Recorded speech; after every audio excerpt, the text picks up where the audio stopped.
Hello student, welcome in Bishop Academy online classes. Today my topic is chemical property of carboxylic acid. We have already discussed about the preparations of the carboxylic acid, physical property of the carboxylic acid, structures of the carboxyl group and the comparison of resonance structure between carbonyl group and carboxyl group. Here we will discuss only about the chemical property of carboxylic acid.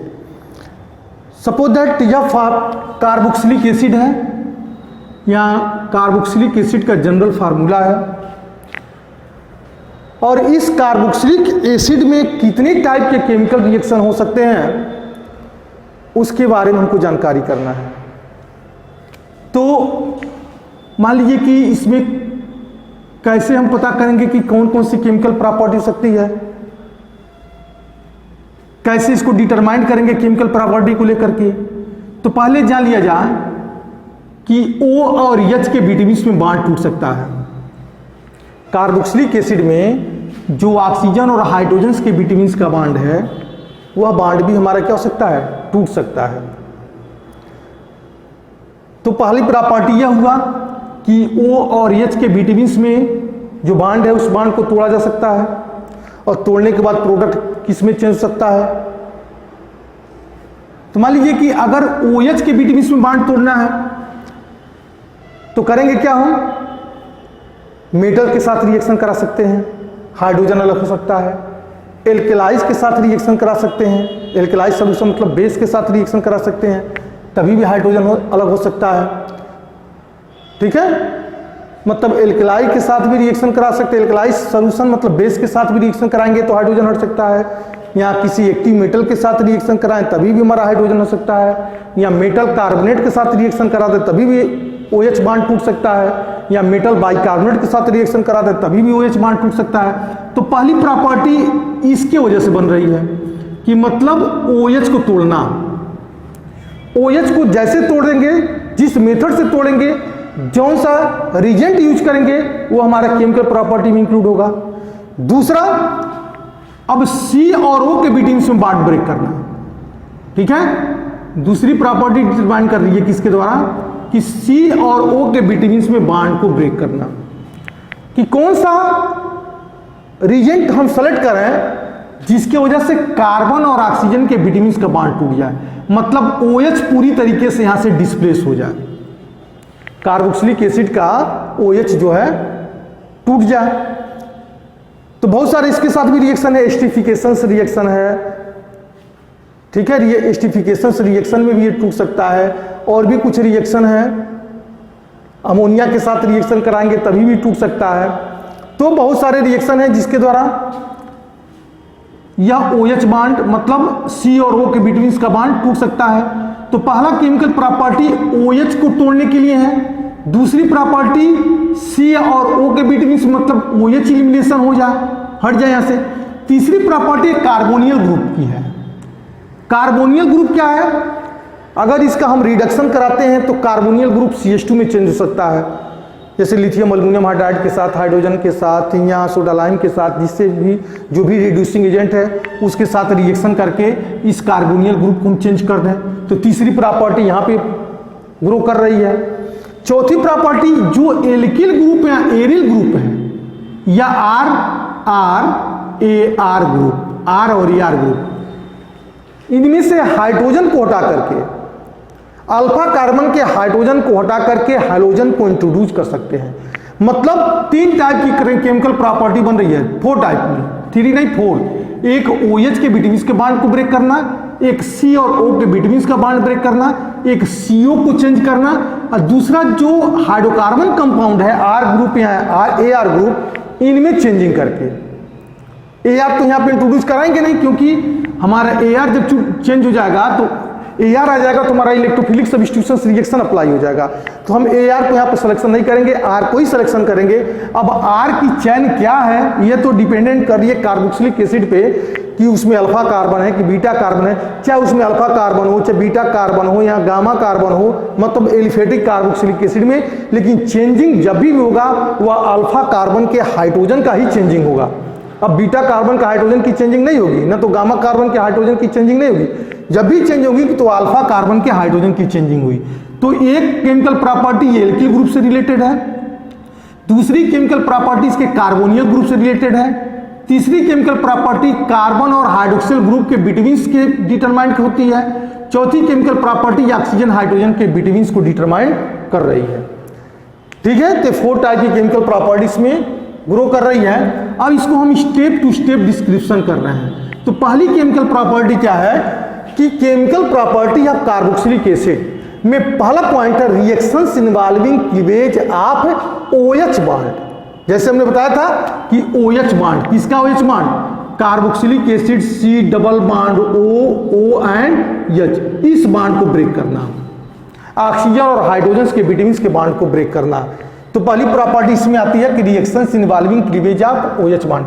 अब हम जान रहे हैं कि अगर OH bond break हुआ, oxygen और hydrogen के बिटवीन का अगर बॉन्ड ब्रेक हुआ, तो इसका मतलब उसका नेचर कैसा होगा? एसिडिक होगा, क्योंकि वह प्रोटॉन डोनेट करेगा। कार्बोक्सिलिक एसिड में जब ऑक्सीजन और हाइड्रोजन के बिटवीन का जब बॉन्ड ब्रेक होगा, तो इसका मतलब क्या देगा? वो प्रोटॉन देगा, और जब प्रोटॉन देगा तो उसका नेचर कैसा होगा? एसिडिक होगा। तो इसलिए हमने लिखे हैं कि reactions involving cleavage of RC double bond OH bond. अब कह रहा है in aqueous solution, aqueous solution मतलब ऐसा सॉल्यूशन जिसमें कार्बोक्सिलिक एसिड और वाटर का मिक्सचर हो। तो in aqueous solution carboxylic acid are ionize and exist into the dynamic equilibrium, मतलब यह रिवर्सिबल रिएक्शन है, यह टूटेगा भी और जुड़ करके यह बना भी सकता है डायनामिक इक्विलिब्रियम। देखिए, exit into the dynamic equilibrium between the carboxylate ion and hydronium ion, मतलब RCOOH प्लस H2O अगर ये दोनों आपस में कम्बिनेशन करें तो कार्बोजाइलेट आयंस और हाइड्रोनियम आयन में टूट रहे हैं, और पुनः हाइड्रोनियम आयन और कार्बोजाइलेट आयन आपस में मिल करके कार्बोक्सिलिक एसिड और H2O को बना सकते हैं, जिसकी वजह से यहाँ पे हमने लिखा है डायनामिक इक्विलिब्रियम, मतलब दोनों साइड में चलने वाला, फॉरवर्ड और बैकवर्ड दोनों साइड में चल रहा है, इसलिए डायनामिक इक्विलिब्रियम बोला जा रहा है। अब क्लास फर्स्ट ईयर में आप पढ़े होंगे फर्स्ट वॉल्यूम का लास्ट चैप्टर, थोड़ा सोचिए उसमें कौन सा था? उसमें law of mass action equilibrium का चैप्टर रहा होगा क्लास फर्स्ट ईयर में। फर्स्ट वॉल्यूम का लास्ट चैप्टर आपने पढ़ा होगा इक्विलिब्रियम, उसमें आया होगा लॉ ऑफ मास एक्शन। तो according to the law of mass action, यहाँ पे लॉ ऑफ मास एक्शन के बारे में हम ज़्यादा डिस्कस नहीं करेंगे क्योंकि हमको इस टॉपिक से रिलेटेड पढ़ाना है, इसलिए हम उधर के क्लासेस में, क्लास फर्स्ट ईयर के क्लास में हम नहीं इंटर करेंगे और फर्स्ट ईयर में एंटर नहीं कर रहे हैं। और उसको जहाँ कंफ्यूजन होगा तो फर्स्ट ईयर के इक्विलिब्रियम चैप्टर को उठाइए और उसको पढ़िए, क्योंकि जब तक फर्स्ट ईयर पूरी तरीके से तैयार नहीं रहेगा तब तक सेकेंड ईयर में आप केमिस्ट्री नहीं पढ़ पाएंगे पूरी तरीके से। तो according to the law of mass action the equilibrium constant KEQ, Q क्या है? कांस्टेंट है। EQ क्या है? Equilibrium, equilibrium constant KEQ can be express क्या? KEQ equal to product by reactant, या प्रोडक्ट हो गया, सॉरी बीच में प्लस नहीं लगाना हमको, ठीक है? प्रोडक्ट या प्रोडक्ट है, और यह क्या हमारा नीचे क्या है? रिएक्टेंट है। तो प्रोडक्ट हमने यह लिखा, रिएक्टेंट हमारा यह हो गया। KEQ मतलब equilibrium constant equal to carboxylate ion का कंसंट्रेशन इनटू हाइड्रोनियम आयन का कंसंट्रेशन बाई कार्बोक्सिलिक एसिड का कंसंट्रेशन एंड वाटर का कंसंट्रेशन। अगर H2O की अमाउंट मैक्सिमम कर दें, कार्बोक्सिलिक एसिड में H2O की अमाउंट क्या कर दें? मैक्सिमम कर दें, मतलब इस कार्बोक्सिलिक एसिड को डाइल्यूशन कर दें, ठीक है? बहुत ही डाइल्यूट कर दें, और उस कंडीशन में जब डाइल्यूट कर देते हैं तो H2O की कंसंट्रेशन क्या हो जाती है? कांस्टेंट हो जाती है।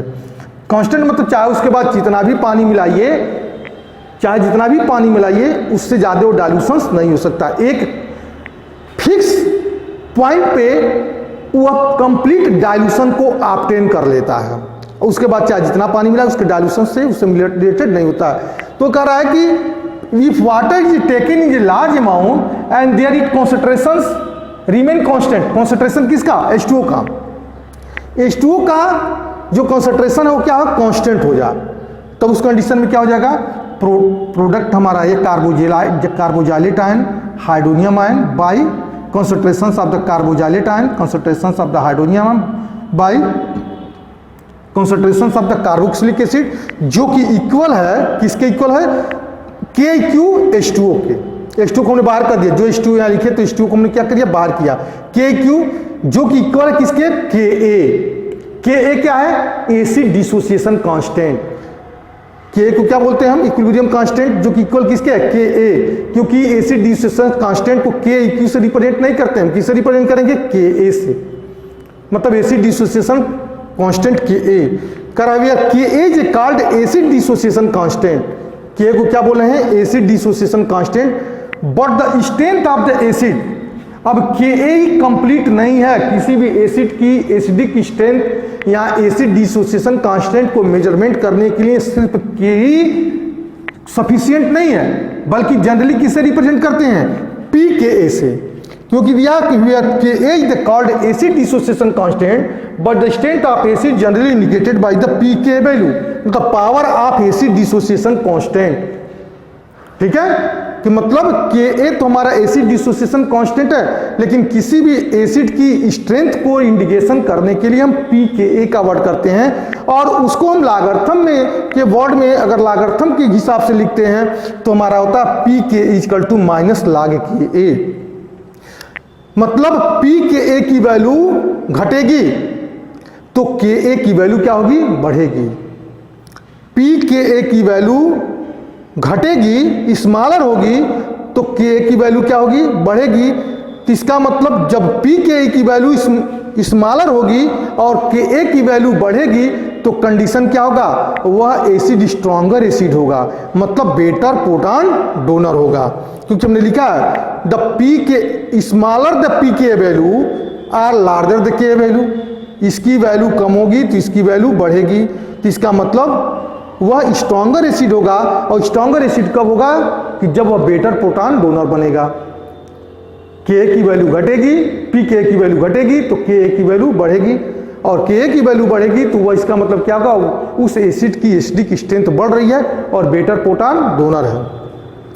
जितने भी स्ट्रॉन्गर एसिड होते हैं, ध्यान दीजिएगा, जितने भी स्ट्रॉन्गर एसिड होते हैं उनकी pKa की वैल्यू जो होती है 1 से कम होती है, लेसर देन 1, यहाँ पे लिखे भी हैं कि लेसर देन 1। जैसे फॉर एग्जांपल में HCl का जो pKa वैल्यू है वो -1.0 होता है, -7.0 सॉरी, जो pKa वैल्यू होती है HCl का जो pKa वैल्यू होता है उसकी वैल्यू कितना होती है, -7.0, जबकि CF3COOH मतलब ट्राईफ्लोरोएस्टिक एसिड, जो ट्राईफ्लोरोएस्टिक एसिड है उसकी pKa जो वैल्यू होती है वो 0.23 होती है, जैसे हमने लिखा है 0.23, तो स्ट्रॉन्गर एसिड कौन होगा, HCl। हमारा आंसर क्या होगा, स्ट्रॉन्गर एसिड HCl होगा, क्योंकि HCl की जो pKa वैल्यू है -7.0 है, जबकि ट्राईफ्लोरोएस्टिक एसिड की pKa वैल्यू कितनी है, 0.23 है। ठीक है, is that clear, that solves.